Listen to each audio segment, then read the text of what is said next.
ఒక్కొక్కడు కామెంట్స్ ఎంత బ్యాడ్గా పెడుతున్నాడంటే అభిషేక్కి బ్యాటింగే రాదు, సూర్యకుమార్కి కెప్టెన్సీ రాదు. టీమిండియా ఒక్కటే ఒక మ్యాచ్ ఓడిపోయింది బ్రో. విపరీతంగా ట్రోల్ చేస్తూ ఉన్నారు, క్రికెట్ తెలియని హాఫ్ నాలెడ్జ్గా. ఒక్కొక్కడు కామెంట్స్ ఎంత బ్యాడ్గా పెడుతున్నాడంటే అభిషేక్కి బ్యాటింగే రాదు, వీళ్ళు ఓన్లీ ఐపీఎల్ ఆడతారు, ఐసీసీ ఈవెంట్స్ వరల్డ్ కప్స్ గెలవలేరు, సూర్యకుమార్కి కెప్టెన్సీ రాదు. స్పోర్ట్స్లో విన్ ఆర్ లూజ్ కామన్గా ఉంటుంది. మనం ఓడిపోయింది చిన్న టీంతో కాదు, డేంజరస్ టీం సౌత్ ఆఫ్రికాతో ఓడిపోయినాము. అది కూడా 2024 ఫైనల్లో ఓడిపోయినామన్న మంచి పగతో కసితో ఉన్నారు.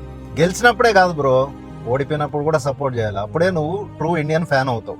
ఒప్పుకుంటా, గంభీర్ విపరీతమైన ప్రయోగాలు చేయడం వల్ల ఈరోజు రిజల్ట్ ఇలా ఉంది, మర్చిపోవద్దు. కాకపోతే అప్పుడప్పుడు ఒక చిన్న బ్యాడ్ డే అనమాట, అంతే. వీళ్ళకి సోకులు ఎక్కువైపోయినాయి. ఏంది బ్రో ఈ కామెంట్స్? అభిషేక్ శర్మ 10 నిమిషాలు పాత మనిషి అయితే అపోజిషన్ కి బ్యాండే. నువ్వు నిజంగా ఇండియన్ క్రికెట్ ఫ్యాన్ అయితే ఇండియా అని కామెంట్ చేయి, సపోర్ట్ ఇండియా. తప్పు కొట్టినా కొట్టకపోయినా, గెలిచినా ఓడిపోయినా నేను ఇండియా ఫ్యానే బ్రో.